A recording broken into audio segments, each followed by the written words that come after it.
Hello, you amazing people. You're listening to the Marketing and Coffee Podcast, the show that brings you the latest in marketing, especially in the UAE market, with your host, Lijo Etup.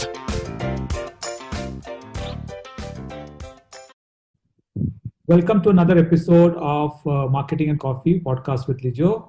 Today, I have a very important and interesting guest, Shyam Sunder. He is one of the leading marketeers in the region with rich experience of building brands across sectors and regions. I mean, it's quite an amazing experience to look into. He started his career in an agency, DDB Mudra, and he helped launch big brands like Citibank, Henkel, and Apple in India. He was the country head of one of the largest brand activation agencies in India before moving to the marketing side of the table in Dubai. So here he moves to the client side. So after a successful stint in real estate, he joined the Landmark Group, which saw him lead the turnaround of the shopping malls and jumpstart their hotel businesses before being moved to head the marketing of the single biggest business of the group, Centrepoint. We all have been to Centrepoint. We love the experience. So I talk as a consumer too. In the 6 years which followed, Shyam helped transform the brand with new event properties, path-breaking creativity, tech innovations, e-commerce launch, and successful collaborations which won both mind and market share. Today, Shyam is considered one of the most influential and accomplished marketers in the region, a regular speaker, writer, and an industry tutor. Welcome to the show, Shyam. I'm very glad to have you. Thanks. Thank you so much. I'm also, it's my pleasure to be on this podcast and I'm very excited.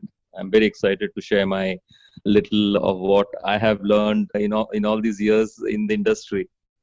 Yeah. So I'm sure your little is quite big for a lot of people. So quite challenging times. COVID, I mean, this is something that all your experience, you have to dig deep into your experience.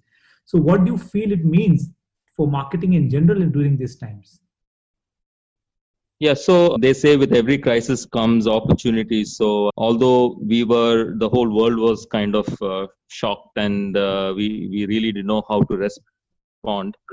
I must say over the last 60 days, a lot of brands have learned how to adapt and how to cope and how to actually manage growth from here on. So obviously one key aspect of any business is marketing and communications, and I can see some really good indicators of how brands were able to kind of stay on the ground and pick up the reins and start driving business.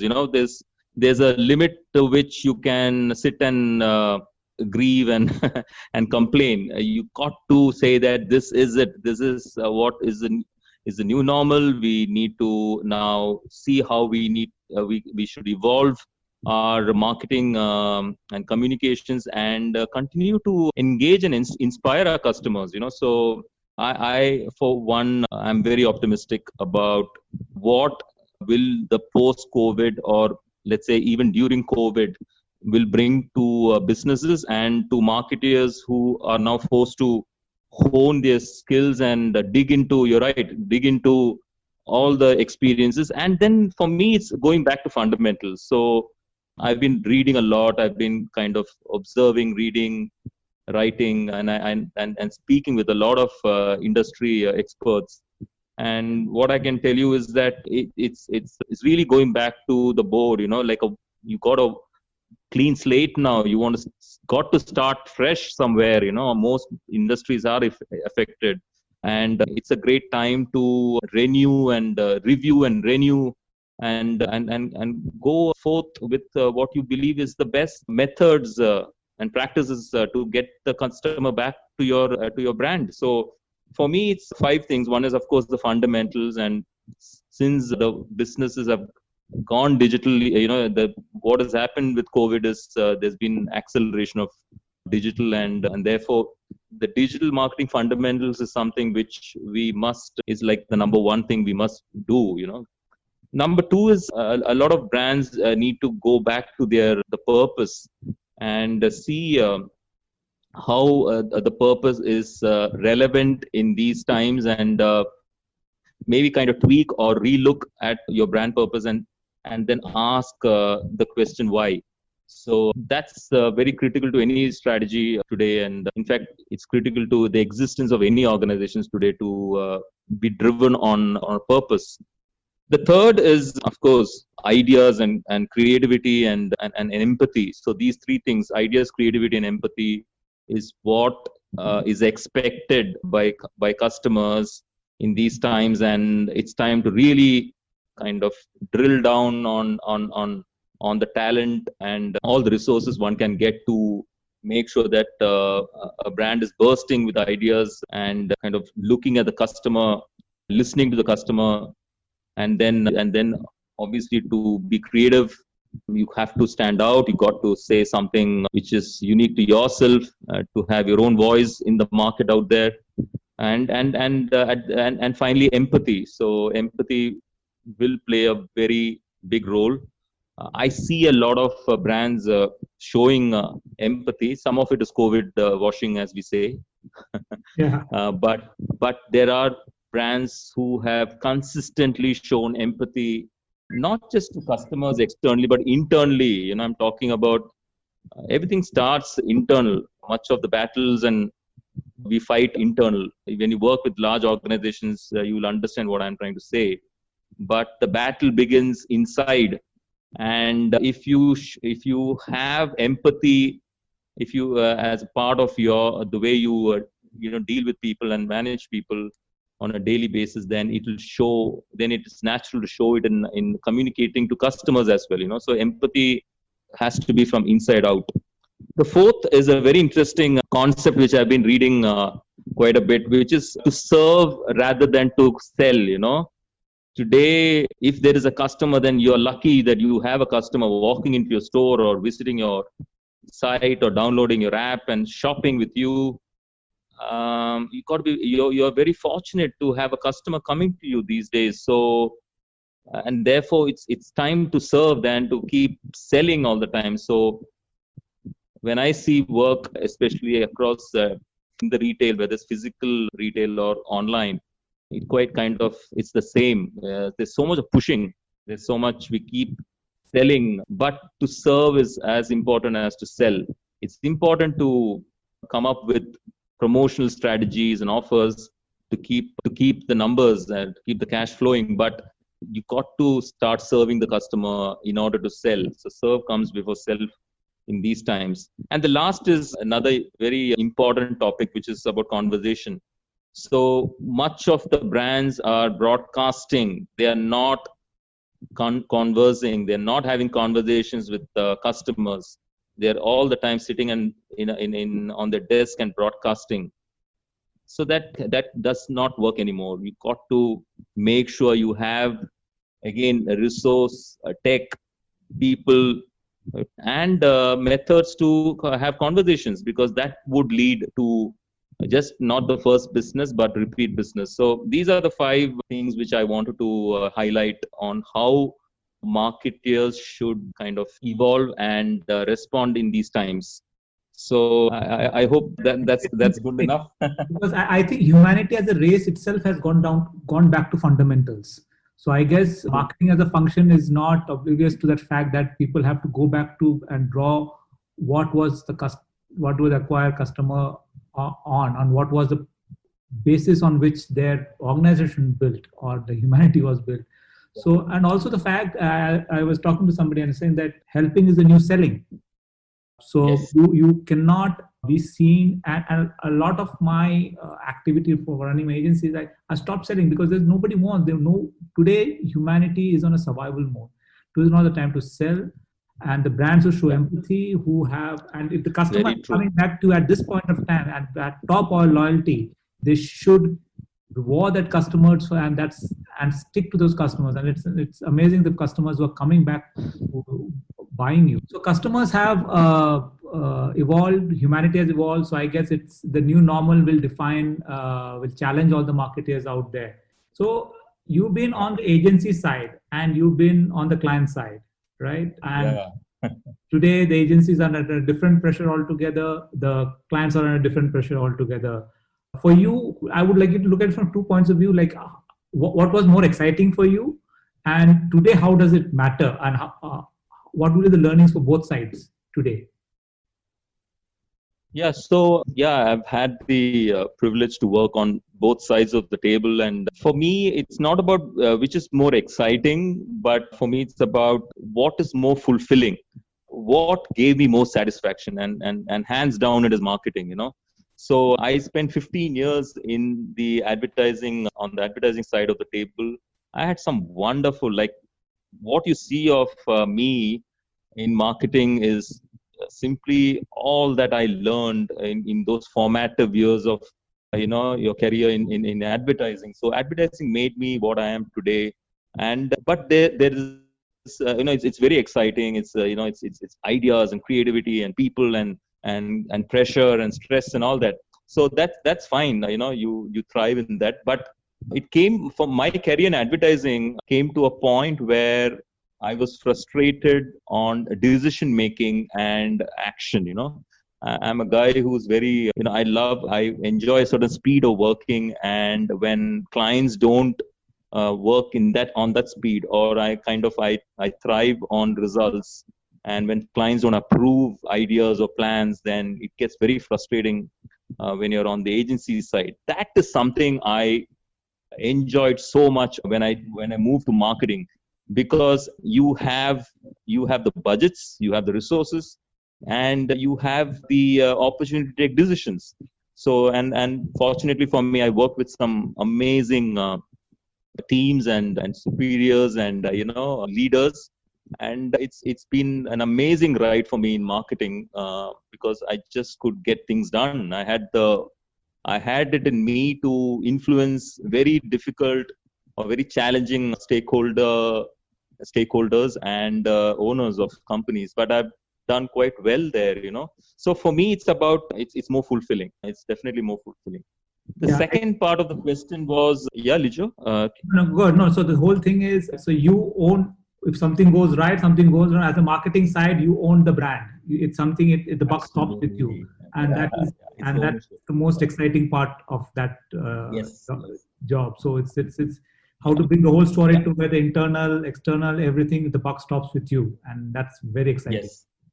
And that you like that, you want that responsibility, and you thrive in that pressure. It can kill you at times, but it's extremely satisfying. And finally, it's in your hands. The destiny of many of the brands which I managed were in my hands. I was a custodian. I was a primary custodian, and I had it in me with my teams, both internal teams and external teams. I worked with some amazing agencies when I was in the marketing side.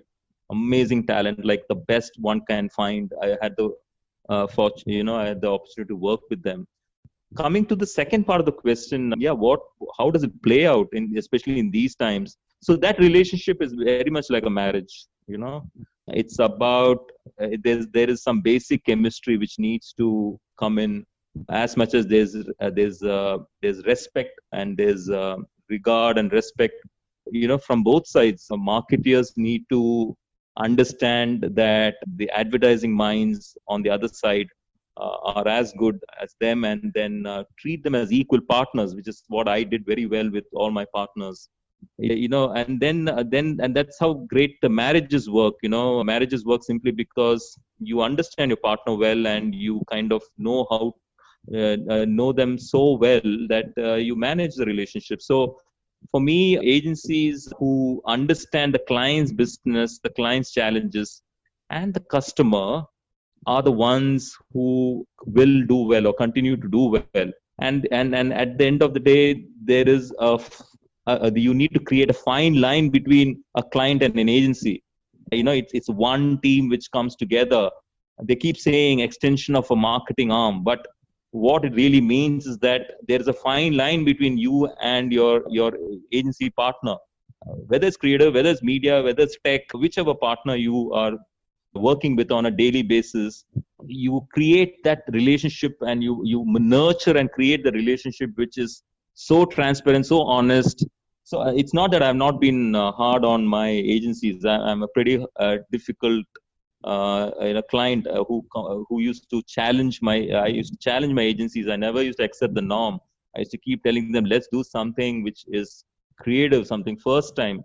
So I used to thrive on pioneering a lot of work and initiatives. So my agencies loved that about me, They used to love the fact that they can come to me if they had a great idea which needed a brave decision. So it's like a marriage for me. It's like two people coming together. It's to do two agency and partner, marketing coming together is almost like a marriage, and it has to work with trust, with respect, and genuinely coming together for the good of the business.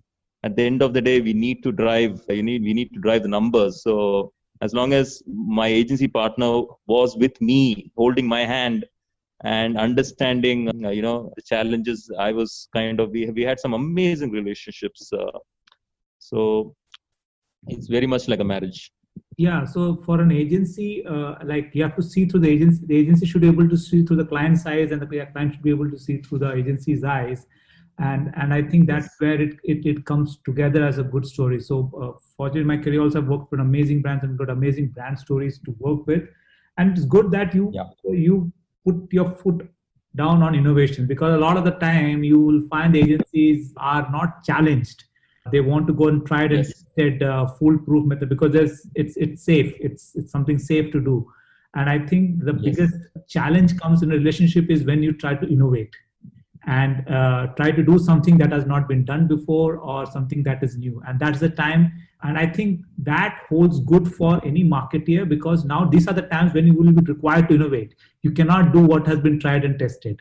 So right now, people who innovate on the go are the people who will survive this chaos. So I guess maybe the agency are fortunate to have pushed towards innovation, and whose entrepreneurial way of thinking, even in the organizations that they work for, of thinking differently, thinking laterally, will help all of them going forwards.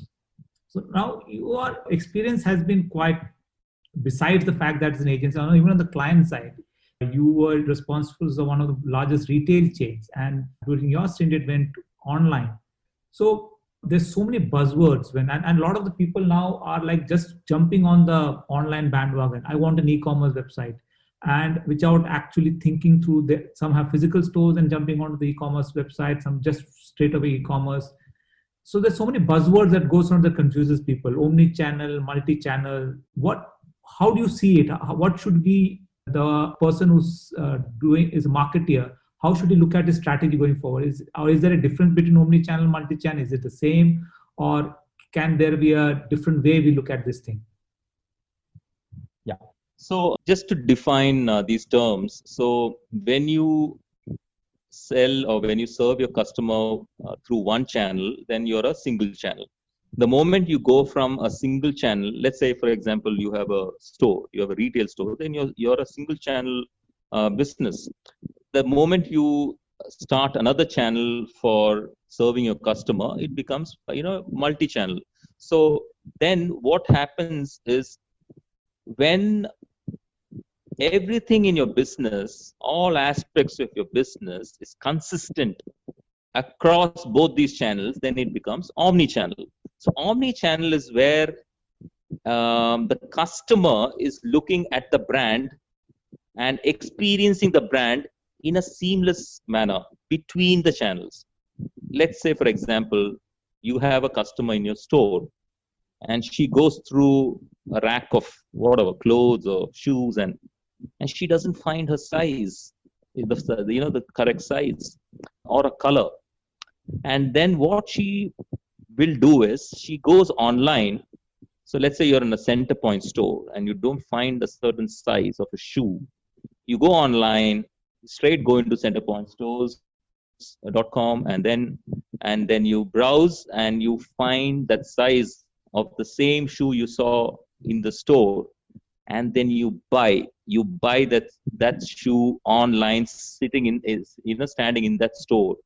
That's when omni-channel comes into play. So that seamless journey from physical to digital and backwards also, there are several customers now who are primarily on digital, but they buy in physical. The research used to be online and then buy offline. Today, research is also happening offline and then buying online. So I'm saying that omnichannel is where it becomes seamless. And what's important is, like, I went through this entire journey of making the Centrepoint business omnichannel. It was a very hard, but it was kind of very satisfying journey. At the end of my stint, it kind of became a omnichannel business to a large extent. What is important is to bring all key aspects of the business, looking at the customer from a single view. I hope you understand what I'm saying. Like, there needs to be a single view of the customer. The customer is the same. You cannot say, this is my offline customer, this is my, no, it's the same customer who chooses to buy in on the channel she prefers on that day, at that time. So product, pricing, communication, availability, events which you do in a calendar, the seasons, the events, the offers, very important, the offers, navigation, experience, and most important, data. All this needs to flow seamlessly between both the channels. So it's like one organization, one customer, one consolidated way of looking at the customer, and then when these teams come together, so most teams are sitting in silos and working in organizations as we speak. There's an offline physical retail team and there's an online digital retail team, and then the marketing is also sitting in those silos. So the whole purpose, the goal is to bring them together to look at the customer, and it's one and then serve the customer irrespective of whichever channel she chooses to shop. And so therefore consistency is the core principle of omnichannel. Consistency. Anything you do, be consistent. You cannot have a product offline and not online. Okay, it can happen, but try and be consistent.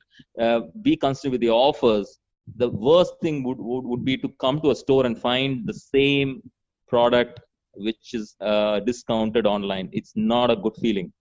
So try and, it's not easy, but it must be done, because at the end of the day, an omni-channel customer spends 3x than a single channel customer. That's the statistic. Wow. So it's critical for business. Yeah, it's critical for businesses to move omni-channel, but it's not easy.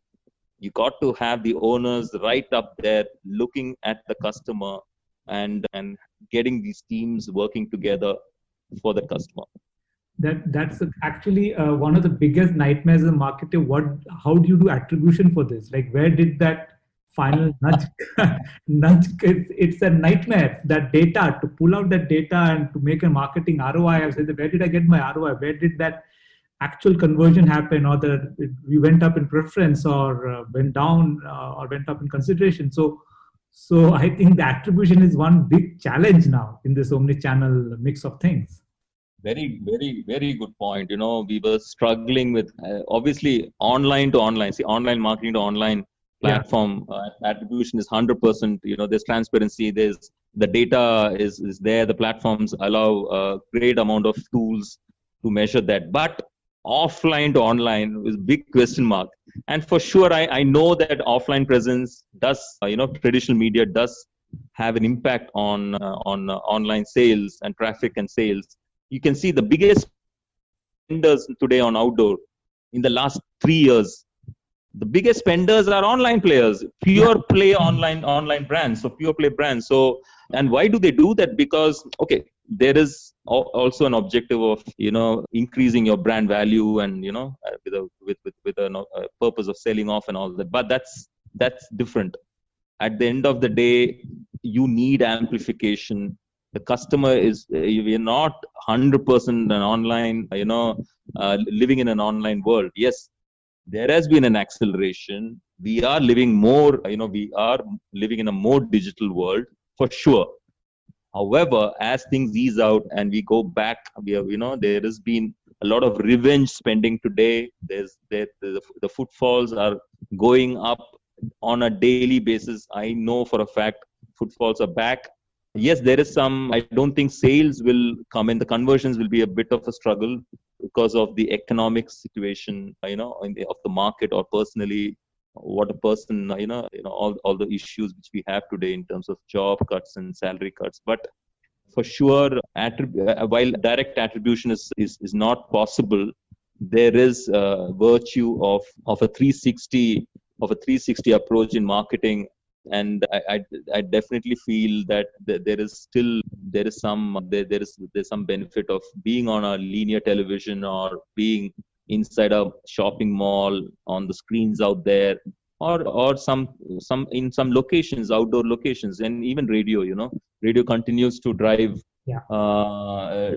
footfall into stores. So I would, that's my perspective on how these two kind of coexist and should work. Yeah. So that brings me to the next question. For example, there's so much of online, right? And story that's going on, and that the retail is retail dead. But I've started seeing, there was a huge peak, especially in the essentials category around May, June, when the lockdown was hard. And I can see a petering down of the conversion that is happening. And I think a lot of this time, a lot of consumers were spending window shopping on, like even for Centrepoint for that matter. They may not be actually purchasing. It would have been important for the brands to be part of the conversation. Do you feel that we have hit the peak of what online could deliver, because this was a forced behavior change?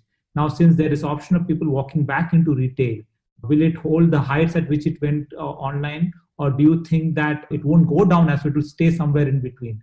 How do you think the online is going to go play in the upcoming months? Yeah. So firstly, you had a question which was, is retail dead? Retail is nowhere near dead. Retail will never die. What will happen is retail will be limited. So gone are the days when you would want to open in every mall and every street, and you just got to be very strategic and kind of very careful about the way you go about opening stores.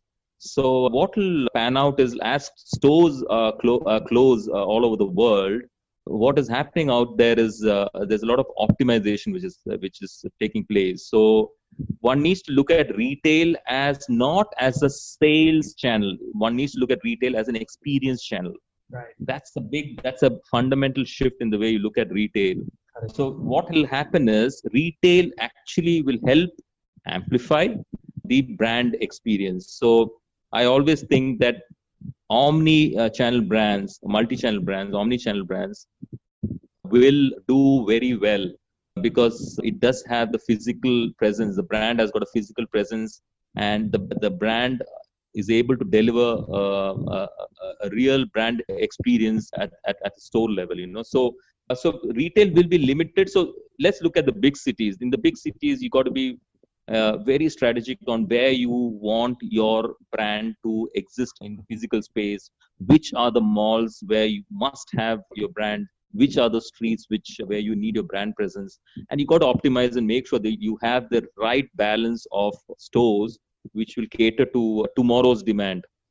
Having said so, online is it's been doubling every year. Even from a Centrepoint perspective, most brands I kind of speak with are saying that it's not just doubling, it's tripling, and 4 times and 8 times and all that. So online has gone through the roof during the pandemic. And you're right. Your numbers are right, that after the initial excitement, the pent-up demand, and that initial surge.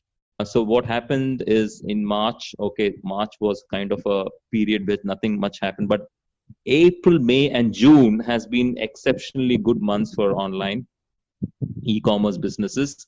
Having said so, July, there has been a big dip across sectors. Now, I'm not talking about essentials and FMCG essentials. I'm talking about fashion broadly. But there has been a dip in July. And why? It's because, some pent-up demand from social distancing led to a lot of people going online and satisfying their shopping needs. That's one part of it. But July is also traditionally been a month where it's kind of a quiet, slow month, because this was the month where people used to travel in this part of the world, go back to their homes. So with travel restrictions, we have not seen the surge which we witnessed. We are not seeing that continue in July, simply because there's no need for the customer to shop. So whatever he or she wanted has been purchased in the last few months. So it's just the customer maybe giving it a break before Eid. So Eid is coming end of this month, and there's a surge before Eid. So these cycles and these seasons play out in fashion. So you got to be aware of this dip and highs, and that's where things are. I just wanted to confirm something. So the sweet spot of offline versus online sales was 20%, close to 20%. So most big retailers in the world, they kind of reach the 20% mark. That means 20% of your offline sales is now online.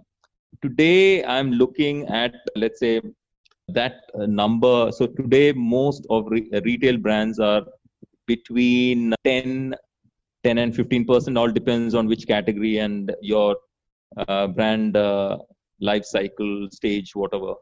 But in the next 5 years, for sure, we are looking at online almost taking 50% of the overall business.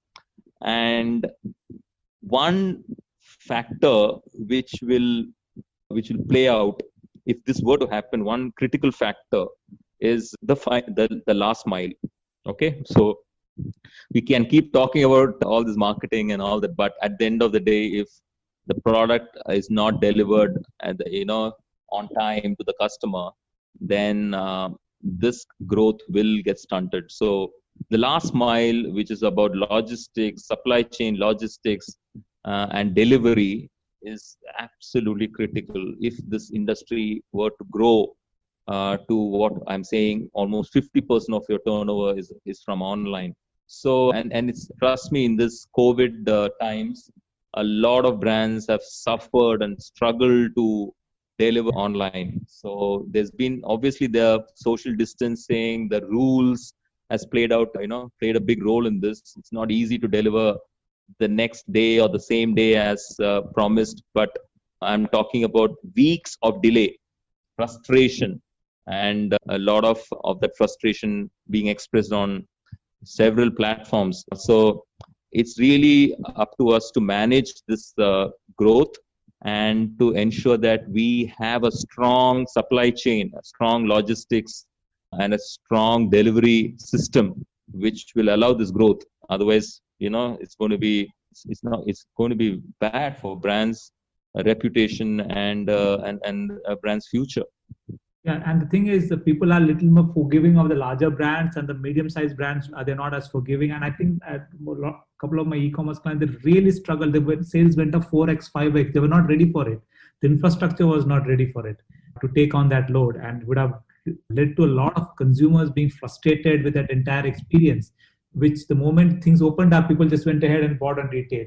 And I also feel retail, from my point of view, retail will, because humans still love that multi-sensory touch, feel, smell kind of an experience, because of which retail will never die. It's they want to touch the product no matter. And I very valid, Shyam, is like marketers should look at retail as an experience channel and not as a selling channel. And I think people move that faster and make sure that infrastructure that is ready to take on that online spurt in sales has got a winning formula. I think that kind of summarizes what you just said, right? Yeah.